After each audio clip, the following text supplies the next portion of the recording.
So, quick introduction, Barbara. We're very excited to have her. She's a CTO.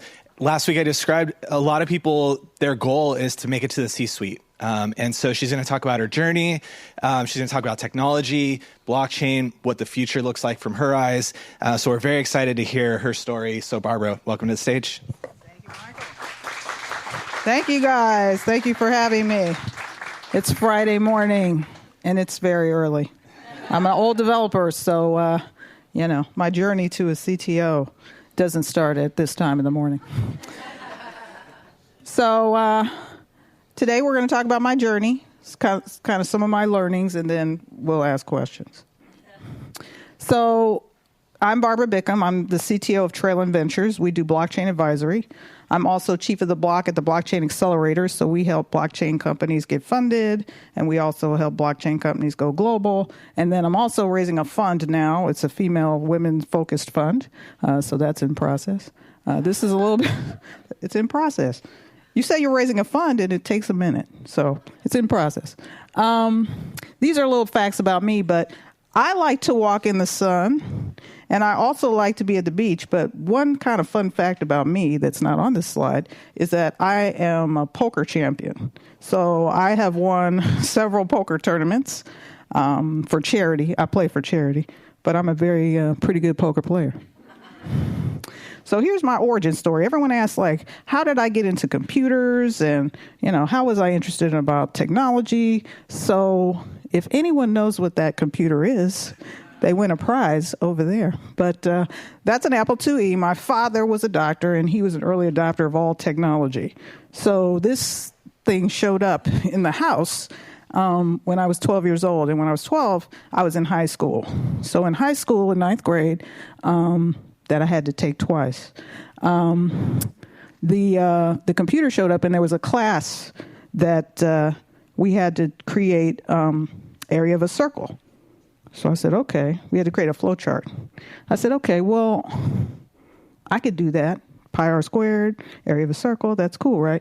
But I said, well, why don't I do area of a rectangle too? Which means you can do area of a square and then area of a triangle. So I just went crazy on the flow chart. And clearly I got an A in that class, and that was kind of the genesis of how that came about. Oops. So I had a very traditional journey. I had a computer science degree from Berkeley. Go Bears. I became a software architect. I've been architecting systems. My very first job out of the gate, they said, Barb, here's a blank sheet of paper. We want you to build this system. I said, are you serious? I just got out of school. Are you crazy here? They said, no, we're not crazy. We want you to do it. So I've been architecting and designing systems for many, many years. Did a lot of coding, worked on a lot of products. And then I went into management, kind of traditional track, learned how to manage people, learned how to manage budgets. And then that doesn't say end, it says next. So what happened next? I became an entrepreneur. I always wanted to have a company. I always thought I would be an educational software company. I thought I would do that because I wanted to train people how to be more smarter. Or I don't know why I thought that, but thought that. And so I became an entrepreneur, but TechGenai ended up becoming a wireless company. So I started it as a product company. It was going to do wireless roaming across networks. And we're in Hollywood, and somebody came to me and said, I want to put that American Idol style voting and polling in my show. And that started happening a lot. I said, there's an opportunity. So I repositioned my company from a products company to a services company. So digital strategy, I had to go around and explain what that was because I kind of created that and nobody knew what it was. And I said, well, it's kind of putting things on phones, and it's kind of doing that ringtone thing. And it's kind of like putting your content in various and sundry places. And it was a big learning experience because you had to train people as to really what were you doing and what were you providing. But I did that for 9 years, and in the intersection of that, I got asked to do an angel group, and I also went into private equity. So I learned about investing and business, more about business, and how do you fund businesses, and how do businesses get created, and how are they structured, and how are they monetized. So this was a great learning experience. So I just tried that. Then I had to go back to my coding roots. So I went back to my coding roots and went kind of into the AI space. And I won the Gartner Co-Vendor Award. I'm an award-winning REST API writer, so I write a lot of REST APIs still. And then I became a CTO. So at this level, I do a lot of strategy. I still do a lot of fundraising. And I do a lot in advanced tech, blockchain, AI. Still get asked to do that. So what are some of my learnings? Because this has been kind of an interesting journey. I've got an opportunity to do many things. One is you got to kind of keep up with the latest technology. Because in the transition between private equity and back to coding, a lot of things had changed in 10 years. And as a matter of fact, a lot of people didn't even know I could code. Because when I popped up and said I'm a CTO, and they were like, you know how to code? I'm like, yes, computer science from Berkeley. Doesn't that tell you something? But they just didn't know, because as the CEO of a company, they didn't know I had that technical side. They only saw me as a business person, which makes sense. So keep up with the latest stuff. ABC, that is a thing. Always be coding and always be learning. Maybe it's ABL. Always be learning. Because if you have to transition yourself into something, like I transitioned from coding to entrepreneur to investment, back to coding, now back to entrepreneur, then you need to be able to evolve and change yourself. So you always need to be learning new skills, taking a chance on yourself, learning more about yourself, getting out of your comfort zone, and learn a lot of different types of things. So I try things so I can learn different things. Don't just say, I'm going to code. Maybe take some art classes. Maybe take some other types of training classes that are outside of what you normally do, because that could serve you for something later. I took an acting class so I could stand up here and talk to you guys. I did that many years ago. I wasn't the best speaker or best public speaker, and so I said, well, maybe I need to learn how to do that. So I took acting, speech, how do you go on a video, how do you present yourself? So that was important. If you don't know how to present yourself, go learn how to do that. We're in LA. This is the best place in the world to learn how to do that. Like, we're in LA. And you develop you. So when I transitioned before I became a CTO, I was at a European company. I was a lone American in a European company, so I had no support. So I said, well, now I got how do I learn some of the things I need to learn? So I joined some meetup groups, and we would read these books every week, and we'd go through these books, and we would learn about how, Java or management or fundraising or whatever. We had a list of books. But, that support was great.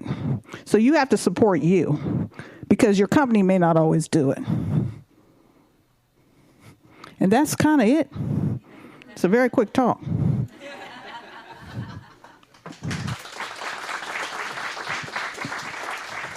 That was super quick.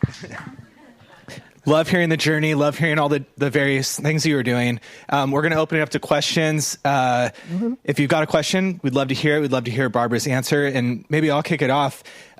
So when you started your journey from your first job out of school, what did you hope years later you would be doing? What did I hope I'd be doing? I always knew I was going to have a company. I always knew that inside of myself. So I always thought that would be it. I never thought I would get into the technical side of this, like at the C level.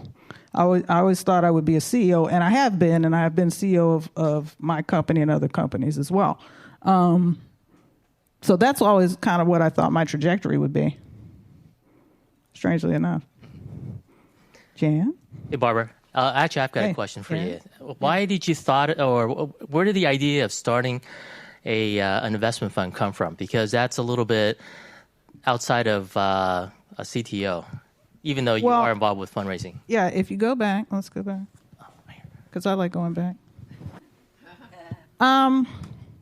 So in this period of time, I got an opportunity to start an angel group. The angel group disappeared because it happened from 2007 to kind of 2009, and the economy crashed.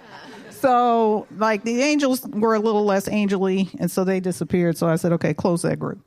And then I went to a private equity company, and that person unfortunately passed away.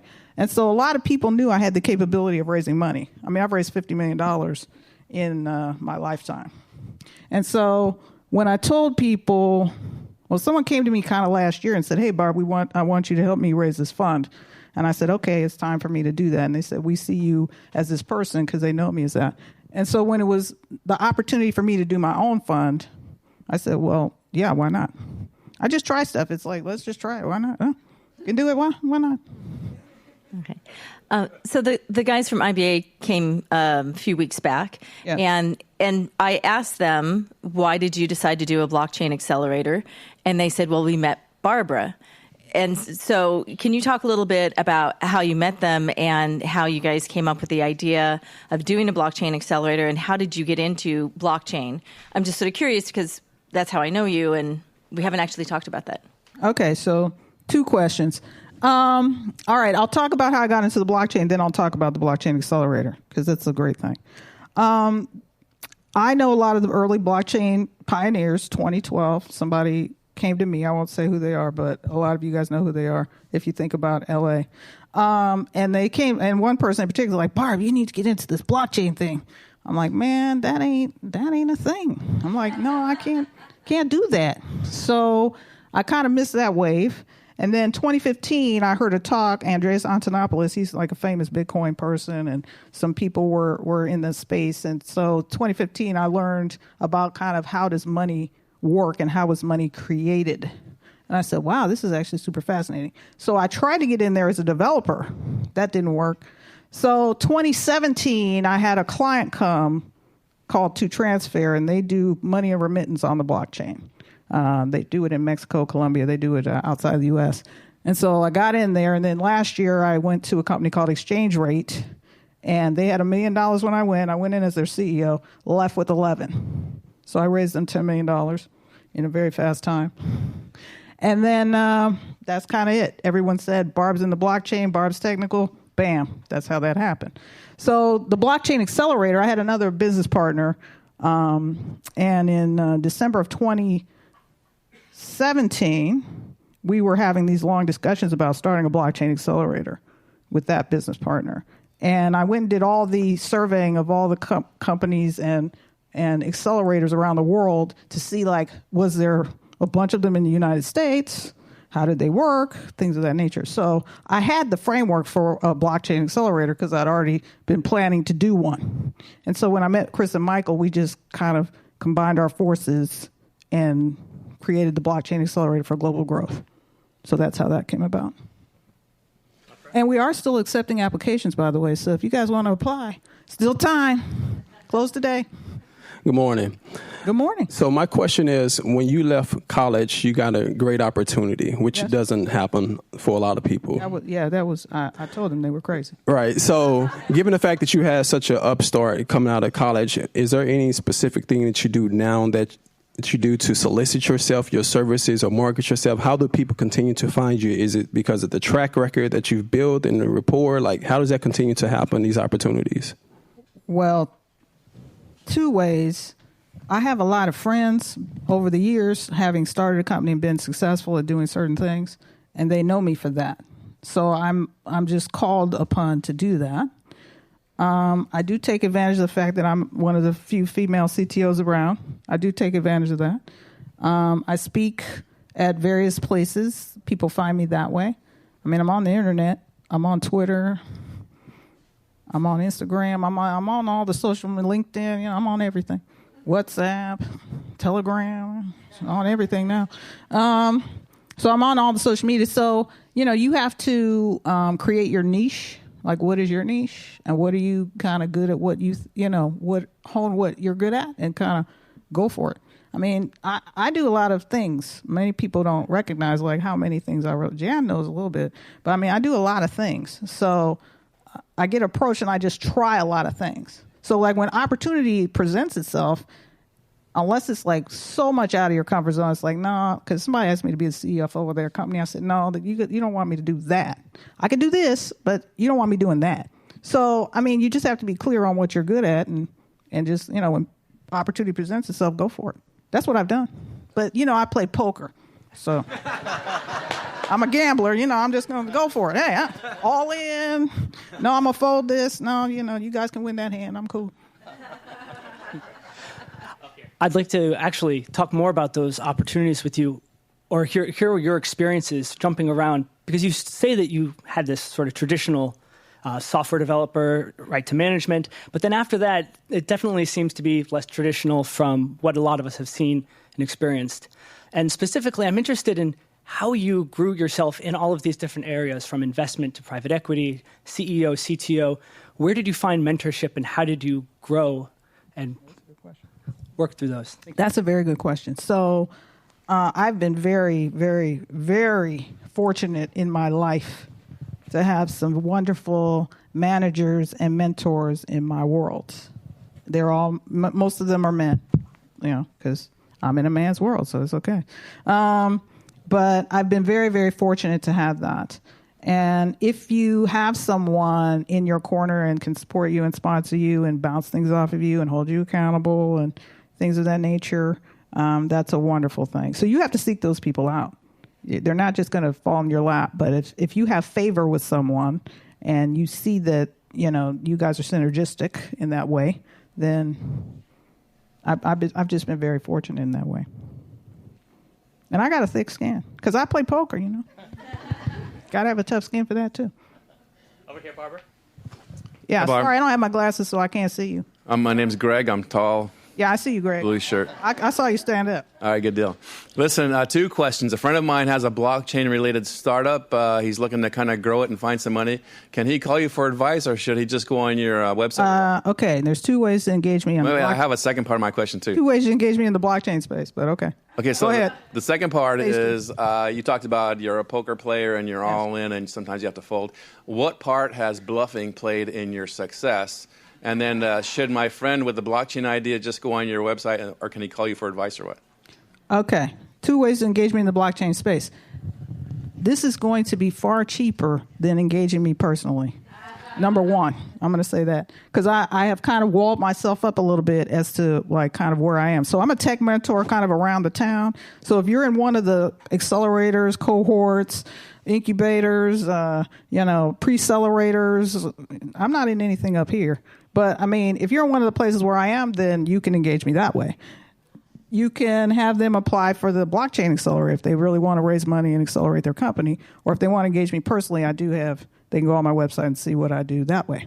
Those are the 3 ways to do that. The other question was, what about bluffing? I mean, I don't bluff. I don't do that. Like, if my cards are not happening, I'm like, you know what? These cards are not happening. I'm going to put these cards down. Because you know what? The thing about poker, as opposed to blackjack, there's always another hand. See, blackjack, most people don't understand. See, my brother's really good at blackjack. I'm not that great because you're playing against the dealer.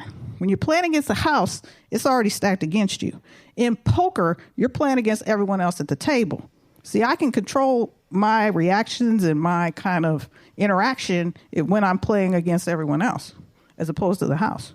So I'll fold those cards up and be like, later, fold, next hand. Sometimes you got to do that. Next. That's how poker works. Hey, Barb. Hey. Great talk. Thank you. I noticed you have a ton of interest in a lot of self-development. I was wondering if you could talk about your time management, work-life balance, if there is such a thing. Yes. So I try not to work on Sunday. I do have a day of rest. I have to have a day of rest because, I just got back from San Francisco yesterday. It was spring forward. My body clock's a little off, so I have to have a day of rest. So that's one of my work-life balances. I do use Calendly. I have a lot of automation around myself. So if somebody decided to make an appointment with me, they can do that. It'll all automated. So I've automated a lot of myself.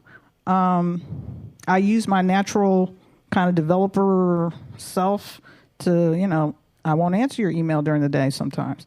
You won't get an email from me till 7 o'clock, 6 o'clock, 5 o'clock. I just use kind of my natural flow of myself So I do know how to manage my time. And then as far as work-life balance, I am going to Hawaii eventually this year, as soon as I book the trip. That's my favorite place on the planet. So that's how I do it. I am not a techie other than just basic stuff. I really don't know what blockchain is. Is there a 2-minute? You know what? I don't have the blockchain slides, but I will say what it is. A blockchain is 4 words. There's a big controversy. What is a blockchain? So here's the definition of a blockchain, and it's only 4 words, and then you're going to know more than most people. So a blockchain is a distributed means it's not all in one place. It's encrypted, which means it's private and protected. It's immutable, which means it is a permanent record. And then it's a ledger, debit, credit. Think of a ledger. It's just like accounting. Same thing. That's it. That's a blockchain. It's not a smart contract. It's not, you hear about all this.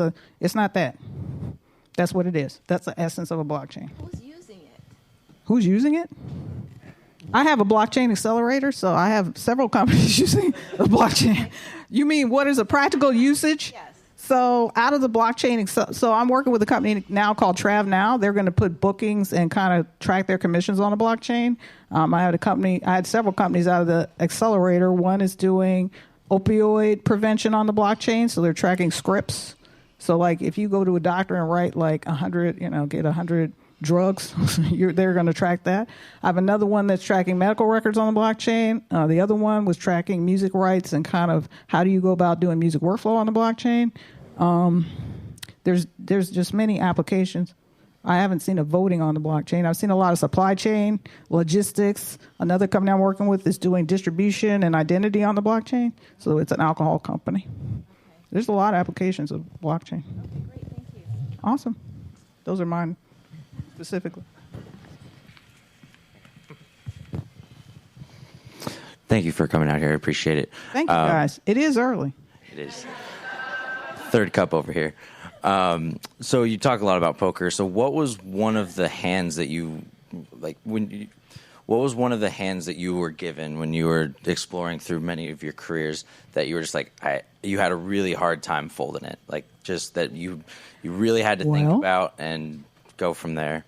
And did you end up folding or did you play it? No, I don't give up. Because like I said, there's always another hand in poker. See, blackjack, they're going to take all your chips too. So you got to quit at some point. So when I started TechGenai, repositioning the company was tough. And when I repositioned it, you have a lot of friends and they are all well-meaning, but they all say, well, when are you going to give up on this? Or when are you going to do this? And you get all these other voices from outside of you trying to tell you what to do about you. And I'm like, well, I can't give up. I'm so close to the end. And so for yourself, you have to be clear about what that looks like. And then are you, a part of being all in is all in on you. So, I wasn't going to give up my company. That company ran for 9 years. I wasn't going to just stop my company because that was uncomfortable for some other people. So you have to be kind of clear on yourself, and then you have to be clear about the voices you're hearing and not hearing and what you're listening to and not listening to. And then are you really committed to what you said you were started out to do? Does that make sense?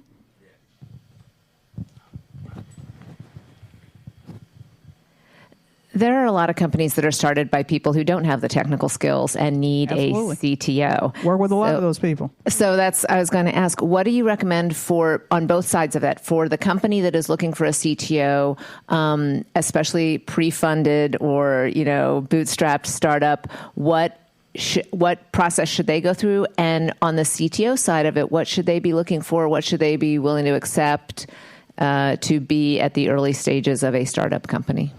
So startups are always so fun and interesting.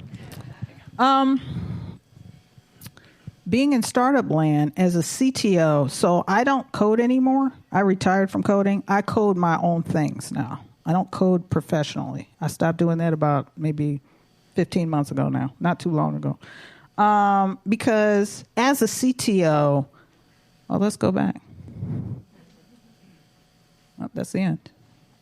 Here. Strategy. You either want the CTO at the high level trying to determine what to architect and design, what to create, what user stories, how are you going to do your IP protection, are you going to do build, buy, integrate, are you going to, how are you going to do all this? How are you going to start managing people? Who are you going to hire? How many people are you going to hire? How is this going to be on a budget? You either want the CTO to do that and this, because you're at the C level. C's chief. You're at the C level. T is technical. That doesn't mean you're the coder. O is officer of the company, so you can do this. You want them to be strategic because most people that want a CTO want a coder as well. And it's not two different skill sets. You're either going to be strategic or tactical. So coding is a tactical thing to do, and it's also semi-commoditized now. So you can go on Upwork or, Fiverr or some of these other places and find coders. So if you want something built, that's different than if you want somebody to make sure it's being built correctly. Two different things.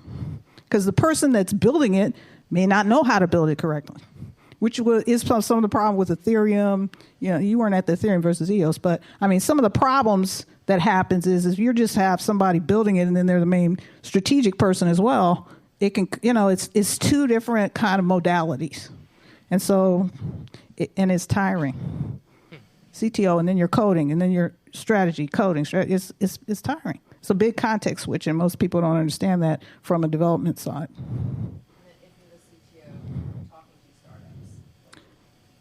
I always say you got to pay me. You got to put some skin in the game, just like poker. You got to put your chips in. Like I have some chips. It doesn't have to be a lot of chips, but you got to put some chips up.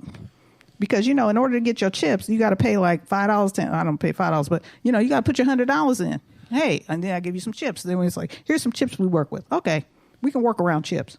Got to do that. And, some take equity, some, but then you also have to wonder from an investment side, if all you're doing is giving equity to people, your cap table's getting kind of messed up. And then you have to be worried about when the guy wants to write you the 100K check, 1 million check. You got guys that want to write you checks, and you got all these people that may be there, may not be there with stuff on your cap table. So you have to be careful about those kind of structures as well. Okay. Yeah, so I'm working on a startup, and I've had this discussion with some of the people that I'm, helping me code about architecture. And on the one side, we have a concept. We're working on a concept. And then on the other side is the architecture of the concept. And my feeling has always been that the architecture is really important. How you build it is as important as what you build. Mm-hmm. And I was recently at the AWS reInvent, and I heard Werner Vogel's and his famous thing of, are you well architected?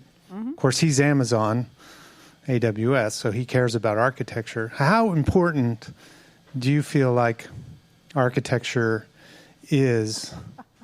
Trick question. And over the concept, because I'm selling a concept, but I also have to build the concept, if that makes sense. So let's put it this way. So when you design software, it's very similar to architecting a house. So, you mean to tell me that if the architect and you get the plans for the house and, you just say, hey, I'm just going to go build this house. No plans. The plumbing goes here. The electrical goes here. The light switch is here. It's kind of misbuilt. Could you imagine if Cross Campus didn't design and architect this space, what it would look like? So, this is what you're asking. This is kind of what you're saying. It's kind of like, well, we're just going to trust that this architecture is going to come out the way it's supposed to, and it'll just work. It'll be scalable. It'll be fill in the blank. So if you're building an MVP or some type of prototype, you could probably get away with that. But if you want to go and scale it, then you're going to have somebody come in, and then they're going to gut your house because they're going to have to rebuild it, and then you've spent twice. See, this is what most people don't understand. You can spend the money now, or you can spend the money later.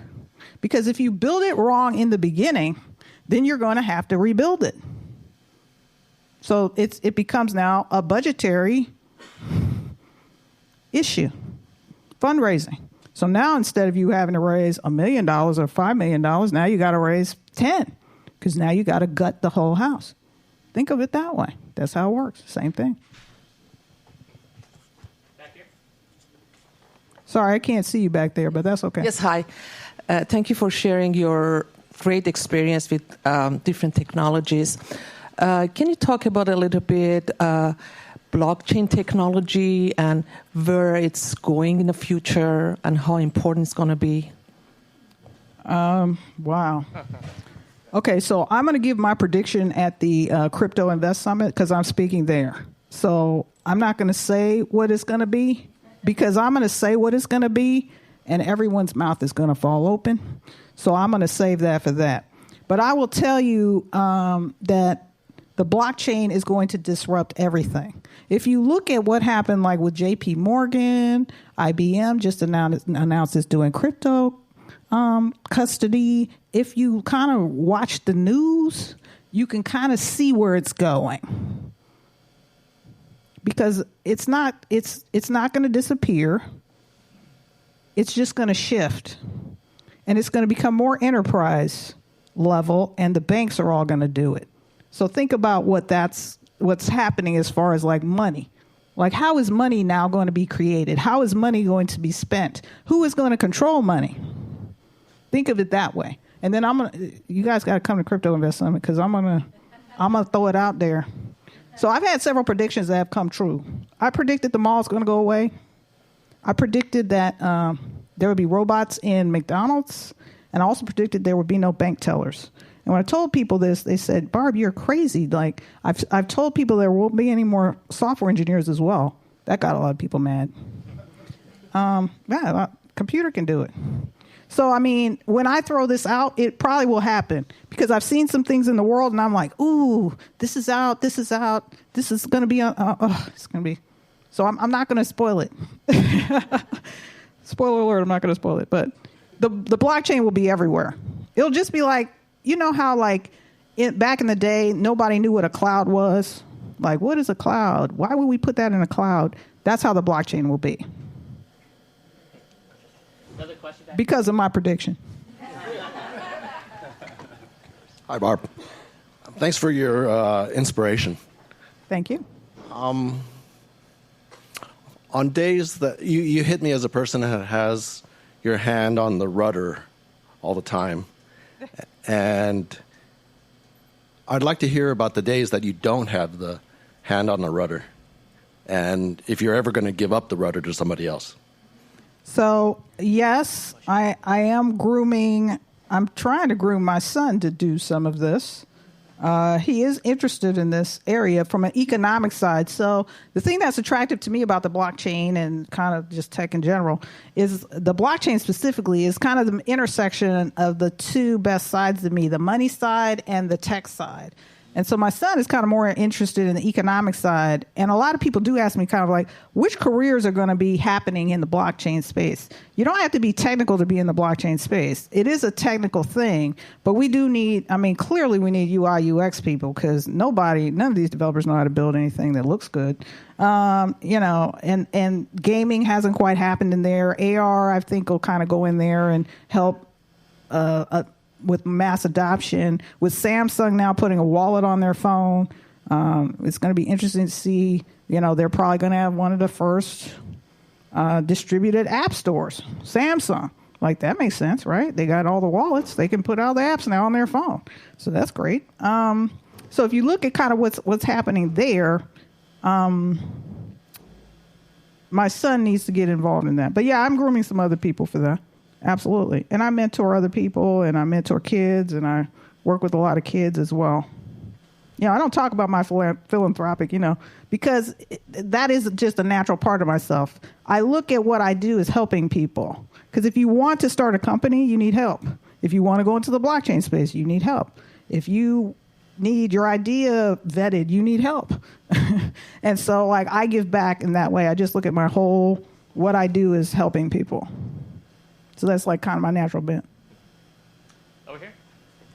Can you share a little bit about your ideal fitment for the accelerator that you've got? Like, companies maybe been through a few stages up to like 750K. Is that too small, too big? We don't really care. Well, we do care about your stage. We really don't want ideation. I mean, we like ideas. Right. So prototype we're accelerating you. So if you have a prototype, you're actually a fit. We're blockchain agnostic because it doesn't say EOS or let's go back.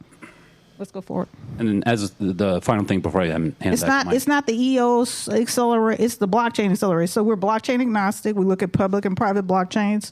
The two healthcares are looking at Hyperledger, Corda. Okay. We don't really care about that. Healthcare, so. Well, that's healthcare, but then the labs was looking at Corda as well, and no one's doing kind of anything on the public blockchains yet. We have a few companies that are actually working at protocol level that have applied. So that's actually interesting to me personally because I think some things can be put at the protocol level. Great. And the last thing is maybe a little detail about the summit and what you'll be doing there specifically. And the Crypto Invest Summit. Wow, they said, Barb, we were talking about you and we want you to talk. And I said, wow, that's very flattering. So I said, of course. So I'm supposed to be talking about exactly what she asked about, which is kind of how is distributed ledger technology going to evolve in the future? Like, what's the future of it looking like? So you're not going to get my prediction either until that day. If you were trying to get it out of me, I'm tired, but I'm not that tired. Yeah, you guys got to come to that because I'm telling you, it's going to be out there. It's kind of out there. Yes. So I'm an IP attorney. I do patents, but I also work with software companies. Yes. So I just, as you were talking about strategy, how important, kind of not just with blockchain, but in general, when you're talking about limited dollars that a small tech company has, when they're thinking about what do they do with their IP, how important is patents, given how difficult they are to get in the overall strategy and how they spend their dollars? Is execution more important, building the product, getting it out the door, versus spending any money on trying to chase patents? Just what role do they play in your strategy? I mean, you have to look at patents, especially on the blockchain side or in anything you're doing, because there's some things that are patentable that as you know, and some things that are not patentable. So when you're creating these softwares, some of this on the blockchain side is definitely patentable because it doesn't exist, hasn't existed. Now I'm working on a few frameworks as far as like how do we put things in and out of the blockchain, for now, and that might disappear, but that could potentially be patentable.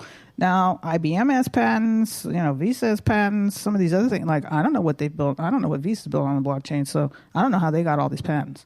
So you do have to have some kind of strategic patents because it could be your algorithms, it could be the way you're doing it could be your processes. You know what some of that is, being an IP attorney.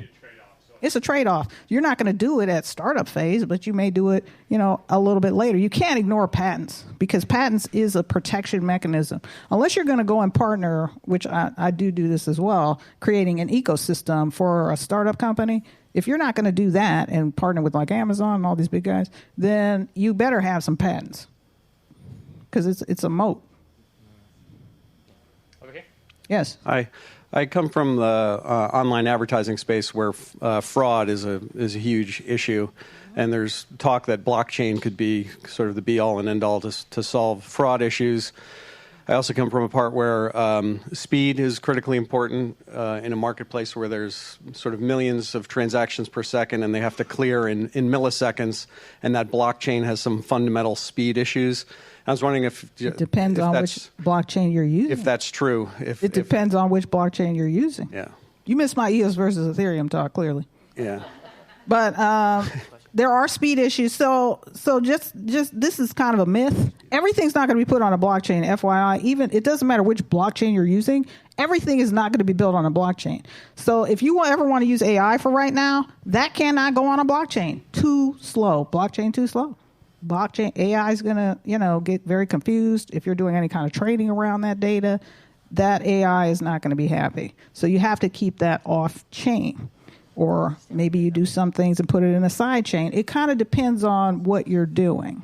But if you need speed, most speed is still off chain. Even when you see these exchanges and some of these other things happening, a lot of them are off chain. But then what does that mean from a architecture and design phase is that you have to be more conscientious about security concerns, because now you've created a single point as to where a hacker can come and get you. So you have to be very clear, like, okay, if we're going to keep this off chain, what kind of data is here?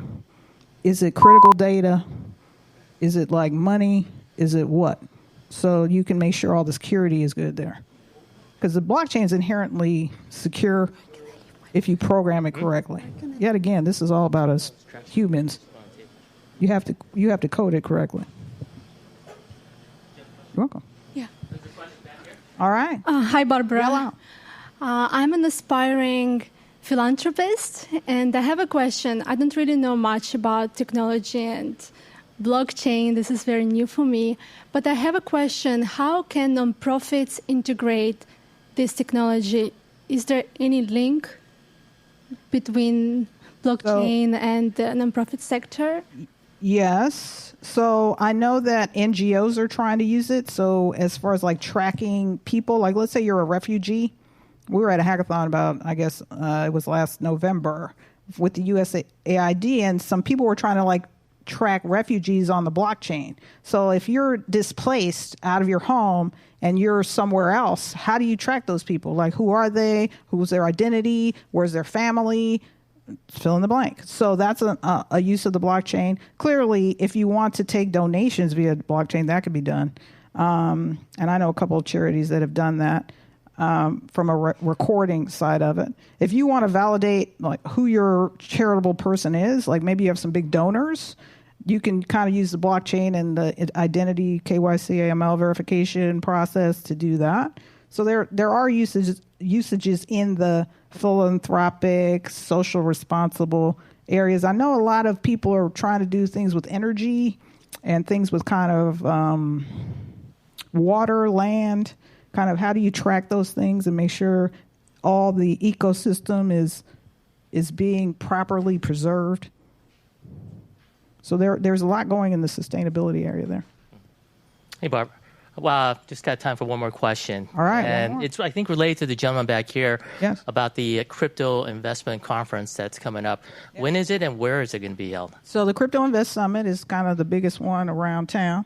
Alana and Joseph are my friends, and they put this conference on for the last, I guess, 5 years now. I guess this is 5 or 6 years. It's downtown LA. It's at the Convention Center. It's April 8 and 9. 8 and 9. And 10, 8, 9, and 10.